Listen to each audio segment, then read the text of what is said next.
Okay, so once again, thank you everyone for coming to the City of San Marcos Community Development Block Grant Applicant Workshop. My name is Irma Duran. I'm the Community Initiatives Program Administrator for the City of San Marcos. So we will get started at this time. Before I go into the mission, I think I see some familiar faces in the audience, or rather in Zoom. But why don't we go around as I call your name, and if you can tell me who you are and what organization you represent, and if this is the first time that you are applying to our program. So I'm going to go down the list of participants as I see them. Why don't we start with Maribel Reyes? Maribel, can you please tell us who you are and what organization you represent? Yes, good afternoon. I represent San Marcos Housing Authority. Perfect. And this is not your first time applying for the CDBG program, correct? It's the first experience for me. I don't know that it would be the first application for San Marcos Housing Authority. I believe if y'all have done it, it's been a long time. So welcome back. Thank you. Thank you. Okay, we go on to Adam Holt.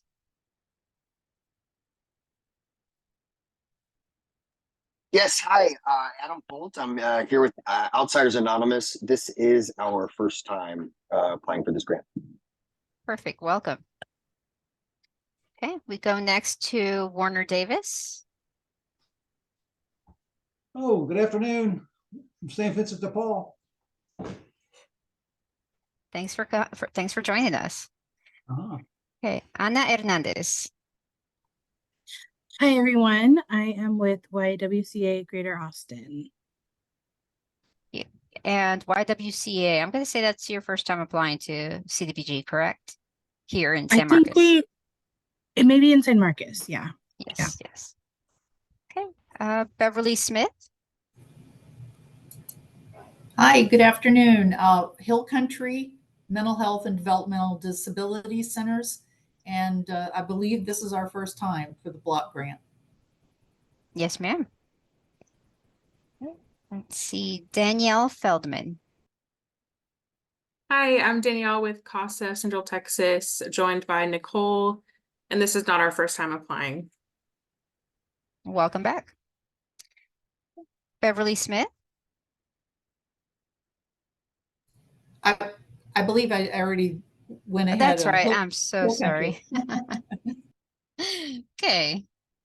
I'm going through the list. I do see some folks from the City of San Marcos who will be on our review committee. But let's move on to Isaac Duran. I believe you're with Endeavors, Isaac? Hi, yes, I'm with Endeavors. Nice to meet you. First time applying for this funding with San Marcos. Perfect. Thank you. Kara.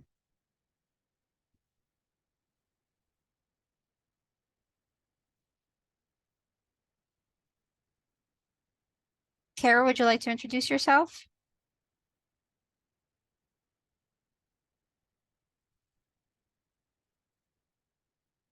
Okay, we can come back to, okay, we can come back to her. I think she was on mute.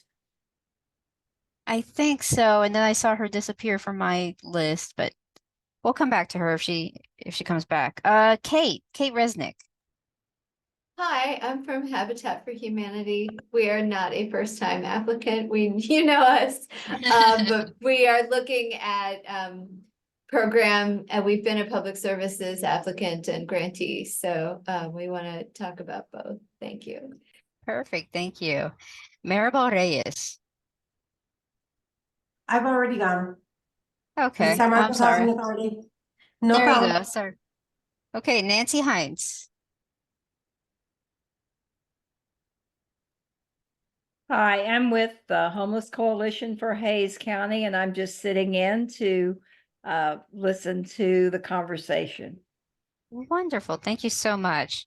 Now, besides our staff members, have I missed anyone? I apologize for joining a bit late. Can y'all hear me okay? Yes, we can. Yeah, I joined a few minutes late, but I'll just say hello. My name's Chris Duran. I'm with Community Action of Central Texas. Wonderful. And is this your first time applying for the CDBG program?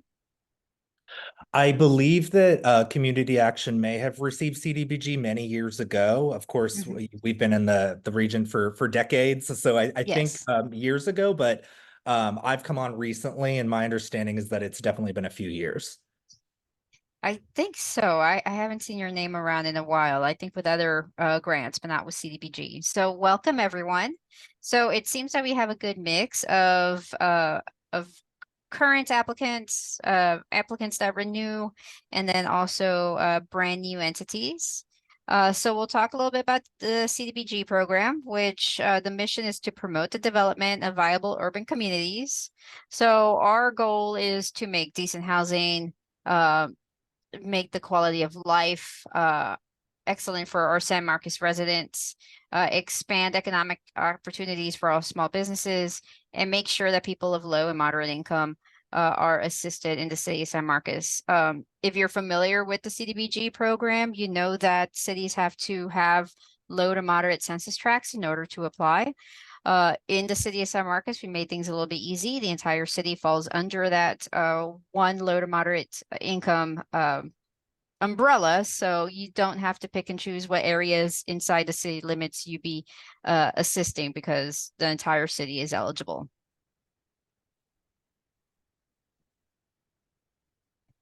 Okay, moving on. So last year we had $712,899 that we received from HUD. We are anticipating the same amount.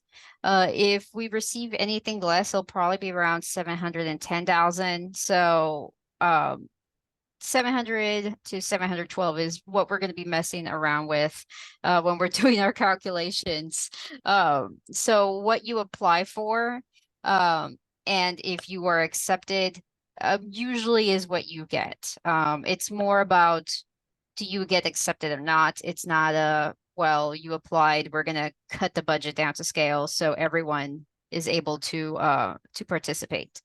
So 70% of our program has to benefit people with low to moderate incomes. Like I said, most of San Marcos, or pretty much all of San Marcos, falls under this. So that's not hard for us to do when we're selecting our programs. No more than 15% can go for public services. That means parks, infrastructure improvements, sidewalks. We can't do more than 15%. So most of the people applying right now would fall under that 70%. And I'm talking about the entities that are applying. And no more than 20% can go for administration or planning. That means my salary or staff salaries and any plans that that a nonprofit might apply for. A few years ago, we had one for a sustainability plan for a project. And so nonprofit applied for that. That was the one plan that we had, and the rest fell into administration. Okay, so like I said, last year we had $712,000. We should have about the same amount this year. We'll be knowing pretty soon. We're also going to have a work session on April 16th.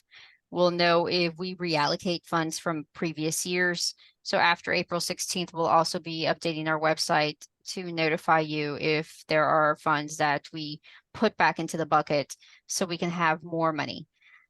We do have the application available. It is online, and you can also take a look at last year's application and process. We have the scorecards from last year, so you can see how the review committee gauged the applicants and how we rated them and ranked them and how we broke down the funds. So all that is available on the website visible here. I will also at the end of the evening or at the end of the session put this in the chat so you can have it. And this presentation as well will be on the same site.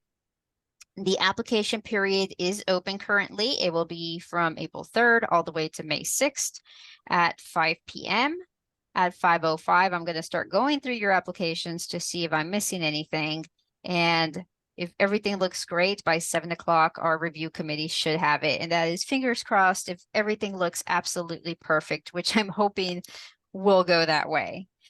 You can most certainly apply beforehand. You don't have to wait till May 6th. That way I can take a look at it and tell you, hey, you're missing a page or you're missing a question. And that way there's no penalty for submitting early. I'll take a look at those and let you know that if things are completed or missing. Yep. So application timeline, like I said, the staff reviews for completeness. I will be reviewing even before then. If you want to submit before then, I will be fine with that.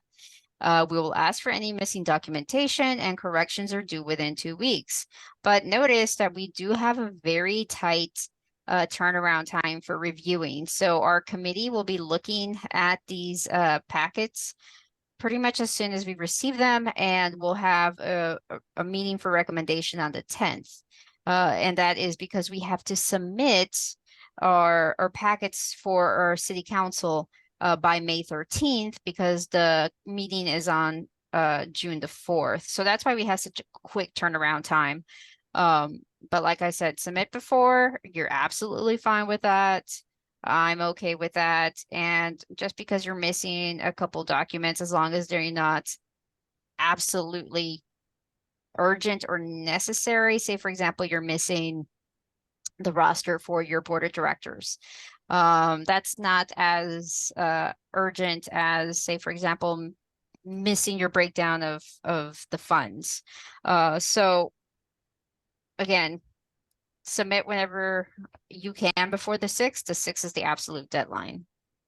From June the 9th to July 19th, there'll be a 30-day public comment period talking about the applicants that we are moving forward with. So the community can go and say, yes, this is a great program, or I have some reservations, or even you can go and talk during the public comment period, as well as during the city council presentations.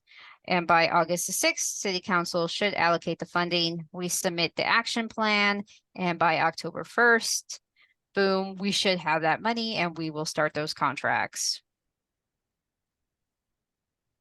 So as stated earlier, we have the application period. It's April 3rd through May 6th. During this time, up until May 6th, you can reach out to me for questions. I don't understand a question on the application. Does this sound weird when I submit it? Do you understand what I'm putting on this as an answer? That is okay, as long as you're not asking me, am I secure to get the funding? Or how do I ensure that you get the funding? We're here for technical assistance, and we're more than willing to help you with your application. And we have to do that fairly to all applicants. So anyone that wants to apply, I am here for questions. The fastest way to get me is through email, just because I check my email every 30 seconds. Phone as well, just make sure to leave me a voice message so I can double check my calls. So important notes, you can submit separate applications if you have different projects or programs. Going to give you one example. For example, Hayes Caldwell Women's Center, they apply for several different programs that they have. They have transition housing. I believe they also have a domestic violence program. So they apply for the different programs that they have. Parks and Rec, same thing. They'll apply for the different parks that they have. That is absolutely okay. You're not going to get penalized if you submit more than one application for your nonprofit. Just do know, however, that your projects and programs will be competing against each other. So there might be a chance that all your programs get funded, or there might be a chance that maybe one or two of your programs get funded. Now, like I stated on the website, we already have the application form. Was everyone able to go onto the website beforehand and take a look at it?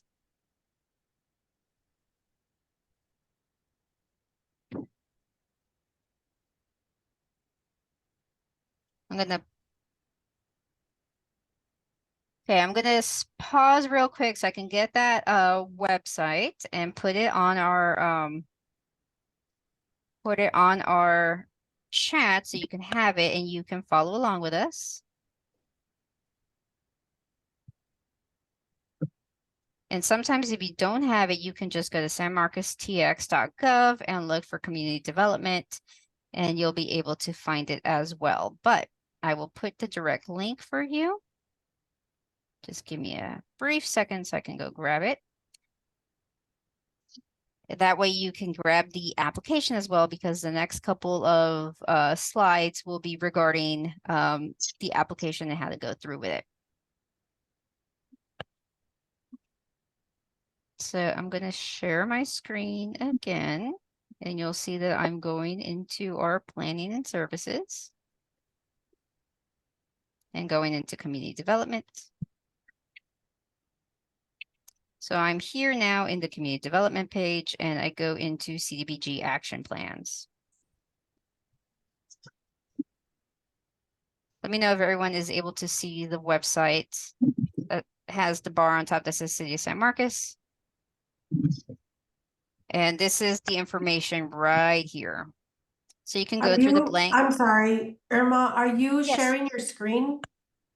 Yes. see the screen. Let me do new share again. Okay. Let me do new share again.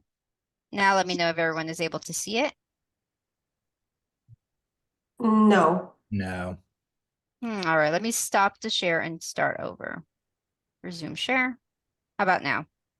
Yes. Yes. Okay, perfect.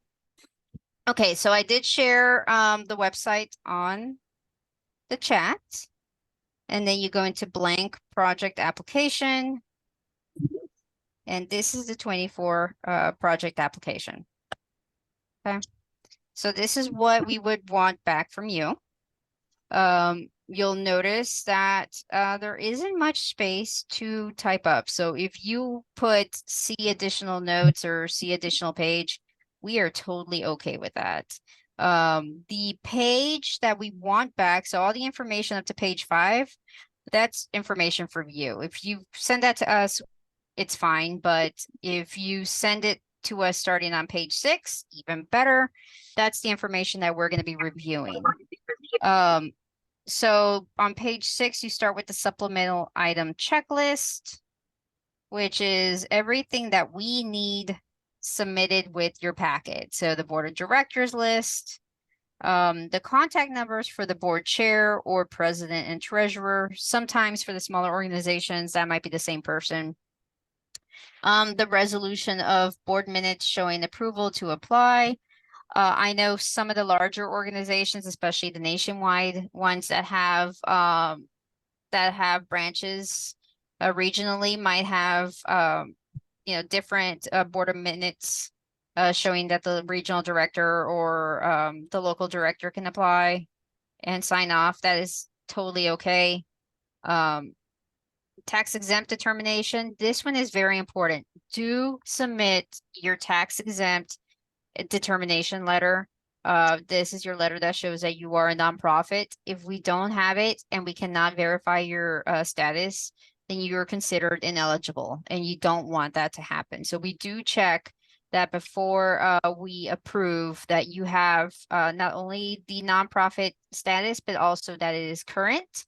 I know sometimes the nonprofit status defaults or it expires. We've had that a few times.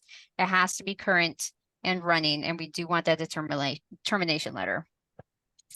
The current budget and proposed budget, again, when it's a larger organization, it's absolutely fine for you to send the large ones, but we are more interested in the program and how is the program going to be run, and if we don't fund it, will you have sufficient funds to run the program? Most recent audit or CPA review, there are a few, I wouldn't call them exceptions. There are some rules based off of your size, so that will be in the application. So take a look at the application. If you still have questions about audits or prepared reviews, feel free to email me. Okay, so that is your application. So make sure you have it open as we go through the packets. So for example, we just talked about the supplemental item checklist, items listed under organization information. So let's go a little bit back into the page.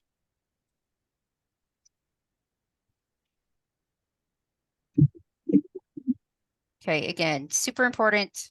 Give me your contact information. This information right here under applicant contact information, that is who I'm going to be reaching out to for any questions. So I know sometimes you want to put the CEO or the director. Well, that's great, but I need to know who is working on the grant application so I can call them and say, I'm missing some information, or I just want to make sure that I'm capturing the information that you sent me. So applicant contact information should be everyone that's on this call right now. The project name, that could be the nonprofit name, or it could be the specific project name, and how much you're requesting from our amounts. Project location, some people put your direct address, that's fine, but we're talking more about, is it inside City of San Marcos city limits? Are you going to have 70% inside San Marcos and 30% in Hays County, or is it a community center in a certain neighborhood? These are high priority needs. If you check off at least one of these, perfect. If you don't check off any, that's going to make it a little bit hard for us to gauge and see if you are eligible. Affordable housing falls everything from the home buyer program that we have for the city of San Marcos, public housing, home repairs and renovation, that would fall under affordable housing. Public services would be something like parks, sidewalks, infrastructure. Public facilities would be senior centers, community centers, youth centers, or other priorities. But it usually falls within these three. So if you feel that you don't fall within any of these three, either put it on another or just give me a call and we'll discuss. Now, being a CDBG project, we have to fall within one of these three categories. Are you helping low to moderate income people? Are you eliminating slum and bite? That means, is it a demolition program? Are you reducing vacancies and improving facades? That's slum and bite. Or is there an urgent need? Those tend to be such as disasters, or when there's been, for example, flooding, hurricanes. This urgent need, we really never check off during the entitlement process. So this one we shouldn't really be seeing. It would be one of these two. Again, we gave you a paragraph here, but if you want to give us another attached sheet, you just put see attached, and we are okay with that. Project scopes, you could check one or you can check all. You don't get more or less points depending on how you've checked off on this. Leverage resources. This means that when you apply, yes, we love to see that there are also other funding sources and it's not relying solely on CDBG. If it just relies solely on CDBG, you're not going to get eliminated. But we want to make sure that the program can be a little bit more self-sustaining if for any chance in the next couple of years you don't apply for CDBG and the program can't continue. Accomplishments, we use this in your quarterly reports and performance measures. So it's very important that you give us how you're going to measure your success. For example, if it's a senior center, well, how many seniors could potentially be benefited? If it's a housing project, well, how many units, therefore households can benefit? So it can be people, it can be units. And again, we work with you to make sure that the numbers aren't unrealistic and it's something that we can easily measure. I know for parks and infrastructure, sometimes they like to use linear feet in CDBG. So again, there's different ways to measure, and it's not a one size fits all. It's how do you think that this success can be measured? How do you feel that the project could be completed and show that your goals were met? The need and justification, this is whatever you want to tell us why your project or your program needs to be funded. Is there a greater need for youth services in the community? Is there a greater need for playgrounds and parks in the community? You tell us. This is for you to tell us why your project needs to be funded. The City Council Strategic Initiative. We do have that up on the website as well. There is a City Council strategic initiative that changes every year, but it tends to be pretty similar year after year. They like to focus on affordable housing, economic development. So how does your project positively impact any one of the goals that the City Council has for this year? Which one? If it hits all of them, great. If it hits one, that's fine too. But you kind of have to tell us which one and how. So there's a lot of essay writing in this.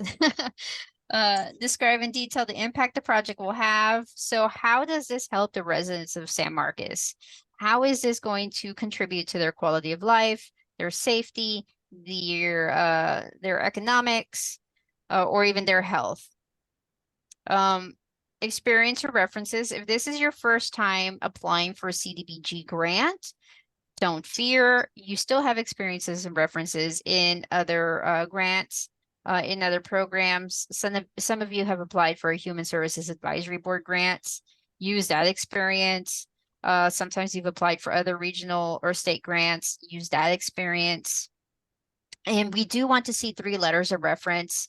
I know we've had nonprofits that send us letters of reference from organizations that they've assisted. For example, throwing one out, Communities in Schools. They'll send us a letter of reference from the school district, for example, saying this is how Communities in Schools have helped our school district. So you can attach up to 3 letters of reference, 3 different letters. And this we are using to make sure that you're going to be successful and that you have some established roots in the community.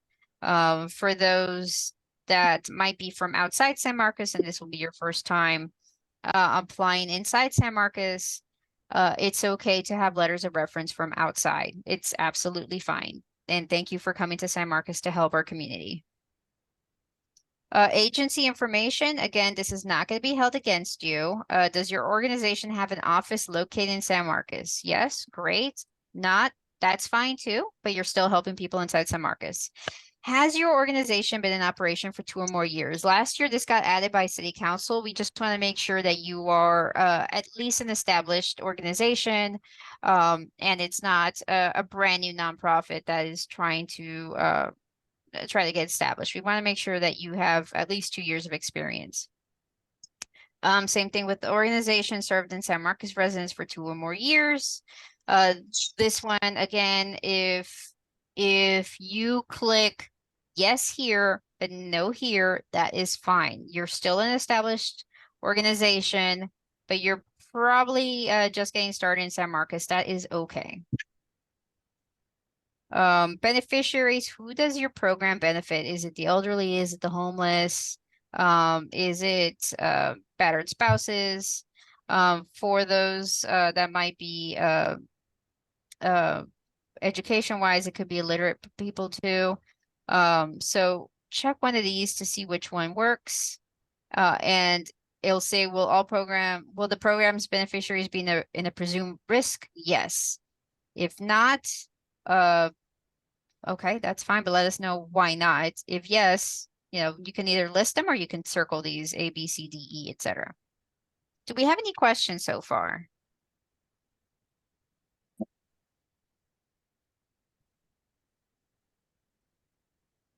Okay, so I'm not hearing any.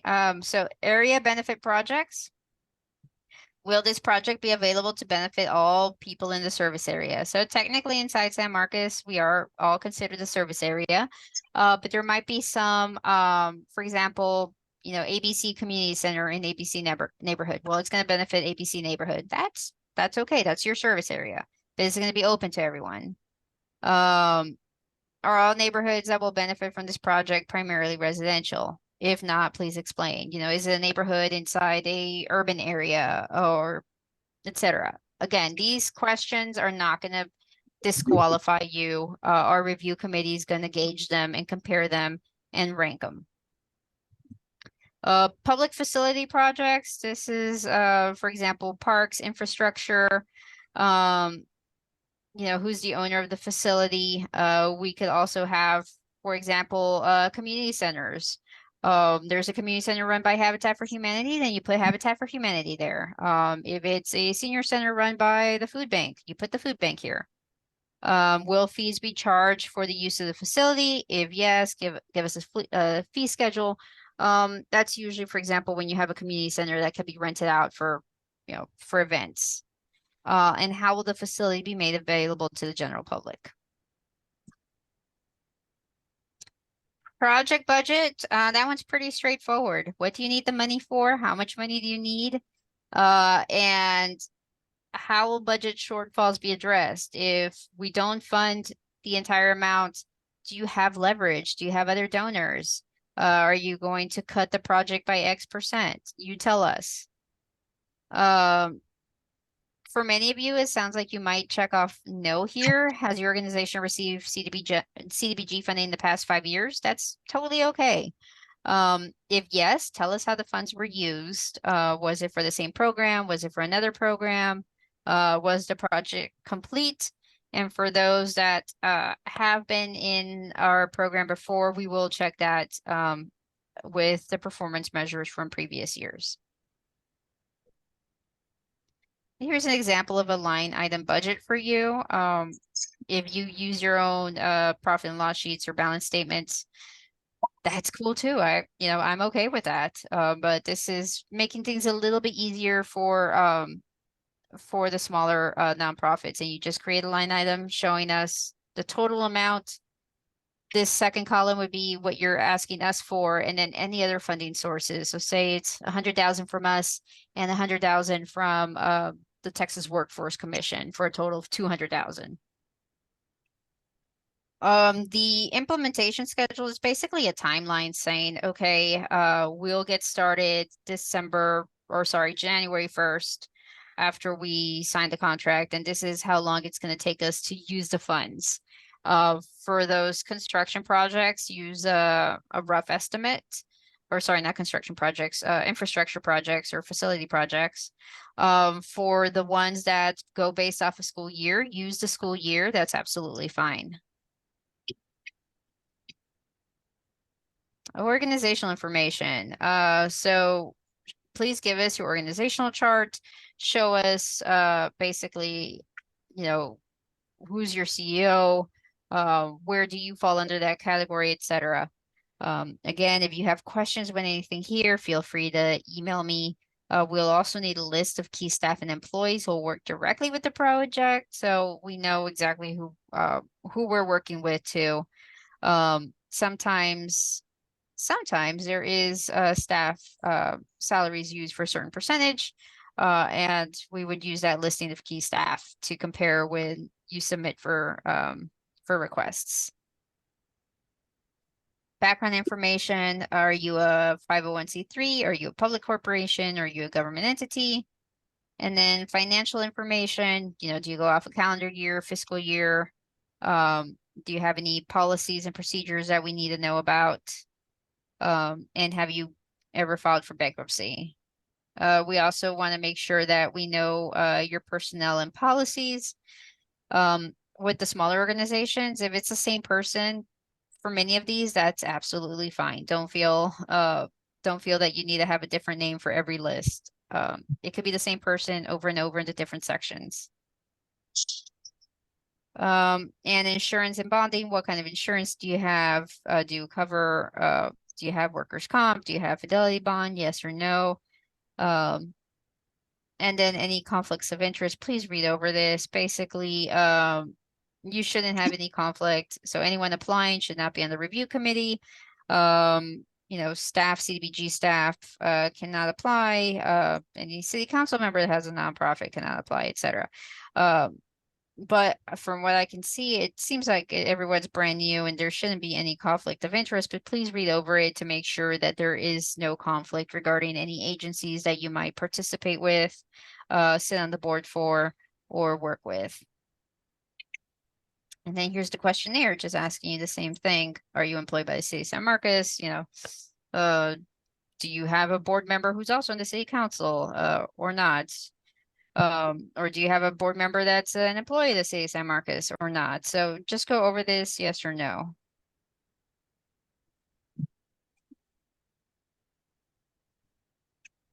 So this pretty much repeats everything that I've had in the in the PowerPoint.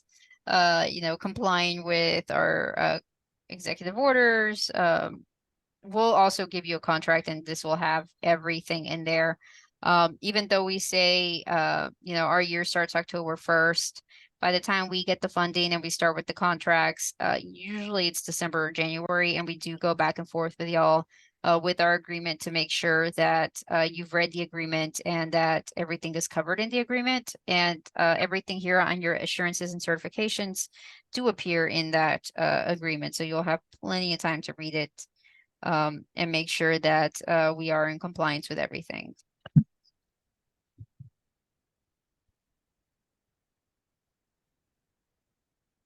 Keeps on going, and then we just ask you to sign.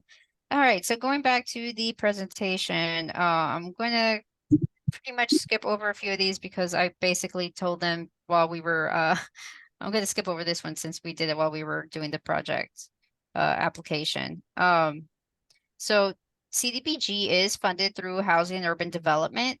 We are an agency, so you would be considered subrecipients. The applications are for the projects managed by the applicant, which is you. And once we give you the notice to proceed, you have to start within a year. And your completion date must be stated clearly, and then we'll put that in the agreement as well. If you state that the project should be done by July of 2026 and you are in April of 2026, you just give us a written notice saying, I might need an extension, and then I'll be looking into it to see if an extension is feasible.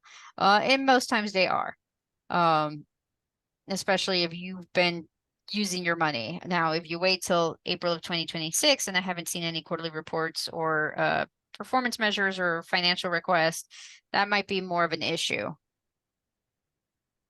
Like I said earlier, there are two different application forms. Both application forms are online. One is for public services, which does seem the majority of the people here, non-construction social service. So, for example, Habitat for Humanity counseling, endeavors. Now we also have projects include construction or rehab of homes, facilities, or infrastructure. That would be, for example, you know, parks and recreation, the demolition programs, or if the housing authority is applying for units, that would fall under projects. So what people are eligible, like I stated earlier, San Marcos all falls within the CDBG low to moderate income tract. So for this year, this will change again in June.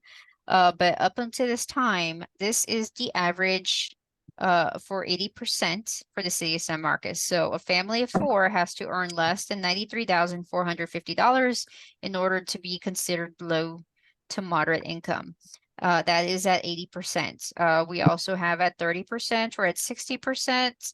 As long as they don't exceed this, we are okay with it. If it's less than that, you know, great. And in our performance measures, we'll work with you also to have, you know, do you help people at 30, 60, or 80%? Is there a question? No, I apologize. It's okay. Okay, so what agencies are eligible? So any nonprofit agency, as I stated earlier, you have to be a nonprofit agency, and your tax status has to be current and in good standing. Public Housing Authority can apply as well. Any City of San Marcos department can apply. However, you will go through the application process just as everyone else. You have to apply and submit your documentation by May the 6th. City of San Marcos departments, just like public housing authorities and nonprofit agencies, can ask for any assistance with your application as well.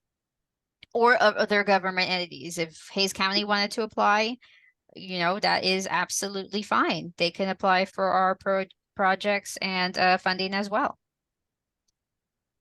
So requirements for projects and programs, again, they have to benefit low to moderate income. Not that hard to do in San Marcos. Eliminate slum and blight. That could be removing vacancies, infrastructure, I'm sorry, not infrastructure improvements, facade improvements. It could be demolition programs or urgent need, which is honestly the rarest and thankfully so because that involves disaster, which is floods, earthquakes, fires, and the less I see of that here, the better.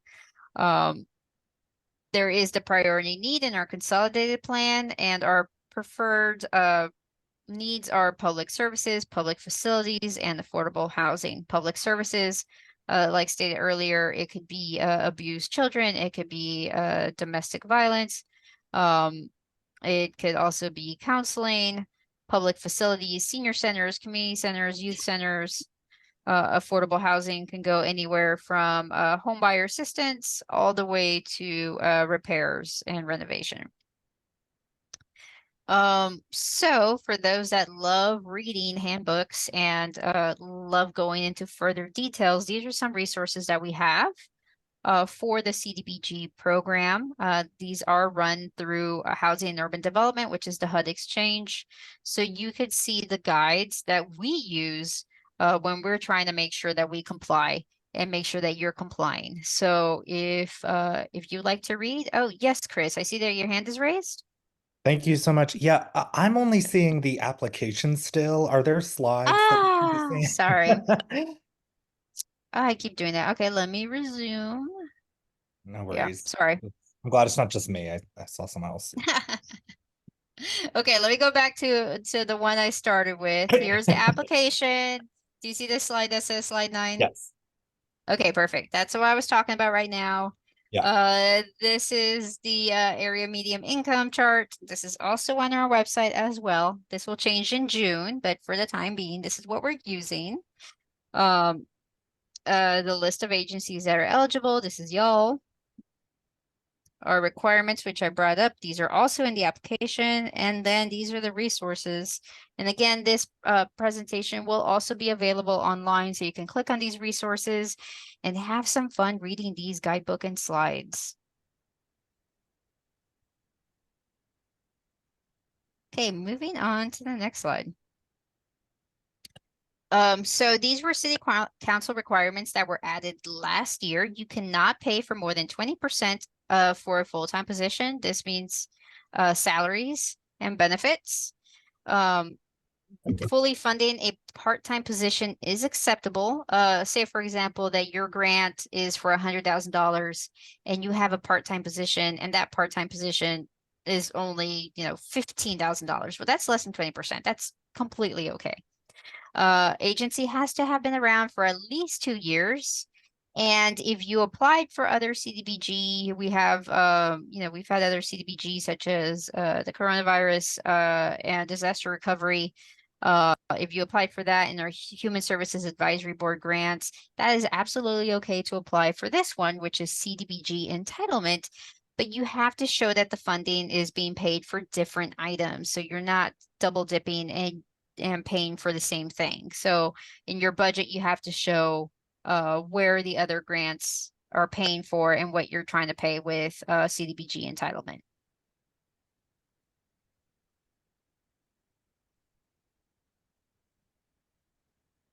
Direct benefit. So direct benefit, that could be for, say, for example, the home buyer assistance program. So that the people that apply have to earn less than 80% of the area median income.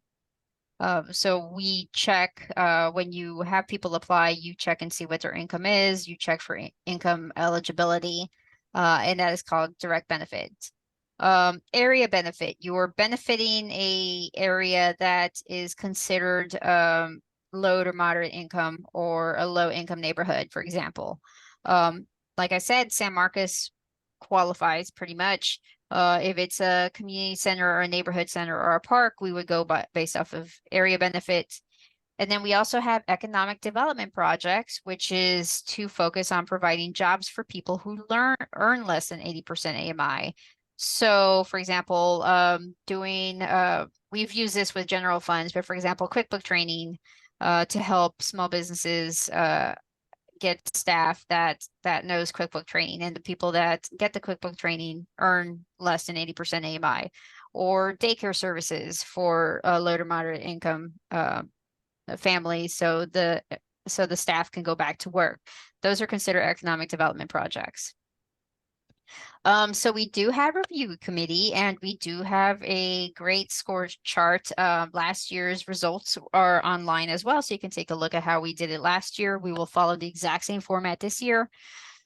We use the questions in the pages 10 to 12 of the application, as well as all the information you submitted, to evaluate and score the application. So this is where we ask you, how do you benefit San Marcos? How will the funding be used? How are you going to influence the community, etc. So that is how we're reviewing your applications, but we're also looking at if you're asking for the whole amount, how is the whole amount being used? Do you have other leverage, etc. So the need. So is there a need for your project or program in the community? You get up to 15 points, and that is question E on the application form.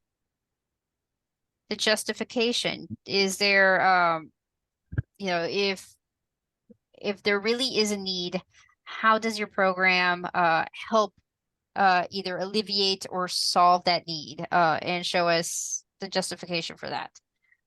Consolidated plan, we get 5 points for each of this. Does it help affordable housing? Does it help public services? Or does it help improve a public facility? The city council strategic initiatives, again, take a look at the attachment on the website. This year's initiatives are there. So do you address at least one of the initiatives in helping either alleviate affordable housing, helping the economic development, etc. So it does. Yes, Chris. Thank you. You're really quick at catching that.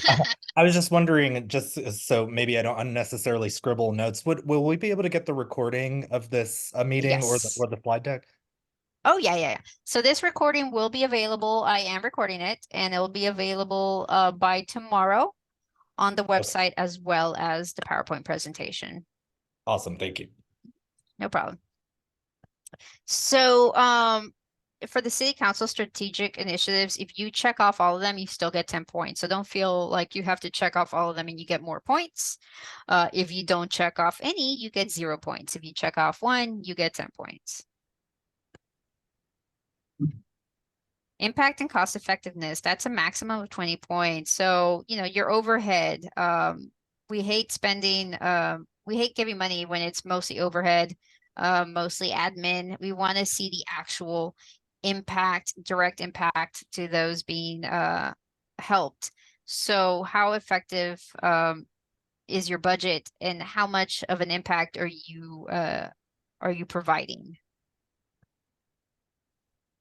And we love leveraging, even if it's volunteering or in-kind donations. We love seeing that. So don't feel like you need a private donor of $1 million. If you could tell us we have 100 volunteers that help us with, 100 hours a week, that is absolutely fine. That is still some sort of leverage.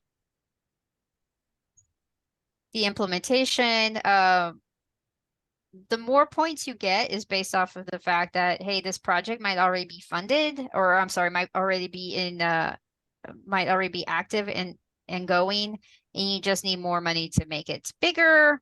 You've already identified the key demographics. You already have objectives and performance measures, and you're just needing the funds to either make the project bigger or to continue it. So projects already in existence will get more points than, say, for example, a proposed project that has not been created yet. Past performance, like I said, you get 10 points for this. So do provide some sort of letters of reference or some sort of past performance, just to show that that you've done work in the past and you have some some established relationship with other entities. Again, if those letters of reference are from outside San Marcos, that is absolutely fine. It shows that you are an established organization. Oh, those city council priorities. I keep going back to those. So that you're serving increasing number of people. So say, for example, right now your program serves 100, and with the funds, you're going to help 300. That is increasing number of people. We'll provide fund increase of service. Right now we're helping ABC neighborhood, but if we receive more funding, we'll be able to help citywide. That's an increase of service.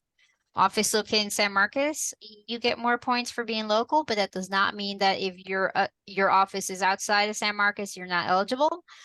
Some places have regional offices. You might have your main headquarters in Austin and an office here in San Marcos. And if that office is one person, that is okay. You have an office in San Marcos. If you've been serving San Marcos residents for 2 years, you also get more points than someone that has been coming in, from outside. But again, if you've coming in from outside, that does not disqualify you. You might just not get those points. We look at the complexity, the experience, if you followed compliance in the past, the kind of projects, environmental concerns. Most public service projects do not have environmental concerns, but we do environmental assessments for the facilities and other public services. Or sorry, projects, sorry. Other funding support. Do you have other funding sources besides us? Do you have other experience and an established history? You're not a brand new nonprofit with a proposed idea that hasn't been implemented. So what happens after we get the HUD approval of the action plan? So we're going to council in August as soon as we get that go ahead from council saying, yes, these are the yes, we accept your recommendations. These are the entities that will be receiving X amount of funding. We submit that to HUD. HUD takes a look at it and tells us yes or no. But we've had, CDBG funding for a couple decades, so we'll receive something. We know we'll receive something. But once we get all that back, we will immediately start working on the contracts. Those contracts are a template that we have. We just modify it based off of your performance measures, your goals and measures, and then we send it back to you for review, and we highlight the main things that we need for you to take a look that we changed and modified. You come back to us and say, yes, green light. I clean it up and I get it ready for signature as soon as we get it signed by your authorized party, by our city manager and by our city attorney. I send you back a copy and I say, now we have to have an environmental review. Those are done mostly in-house. I think I saw Sylvia earlier on the call. So she does the environmental reviews with assistance from the rest of staff. Some can be exempt, but it's up to her to tell us yes or no. Quarterly reports, we give you a template for the quarterly report as well as the request for payment. Those quarterly reports are modified based off of those performance measures that you gave us in the application. So if you told us we are going to help 50 children in a year, then we say, okay, great. Those 50 children we divide by 4, and you told us that you were going to help 50 children. Is that your goal? We're not going to throw performance numbers at you that are not realistic because we're using the numbers that you gave us.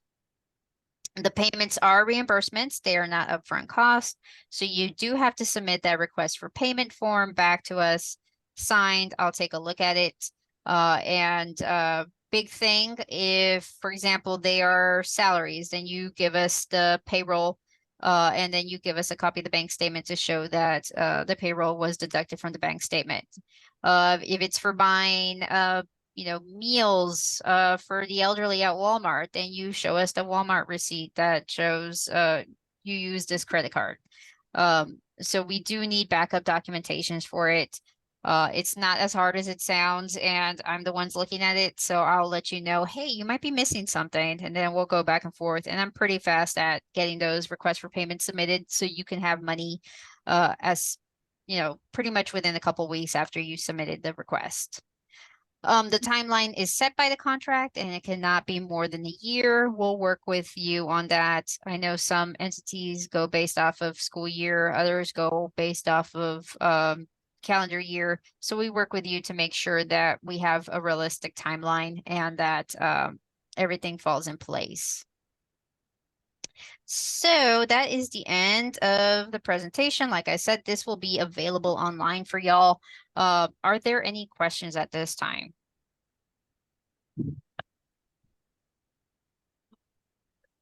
Hi, this is Kate from Habitat for Humanity.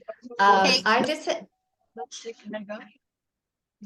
is my mic working? Sorry, I've been having a little audio trouble today on other meetings.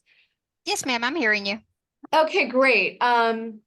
For the project, if that includes construction, because this is CDBG sub-grant, does that mean that this would trigger things like Davis-Bacon and Section 3 compliance and those requirements that we would have if we were getting directly from HUD or other sources?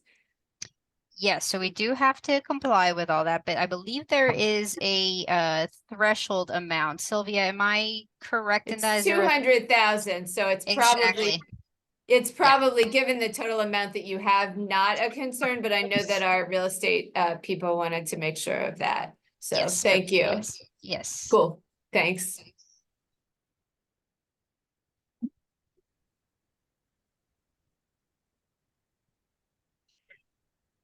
Are there any other questions?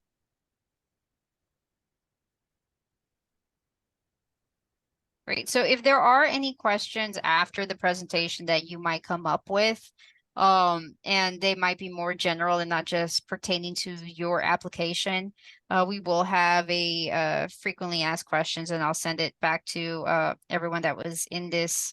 And I might also have it online as well if it's enough questions that people might all have.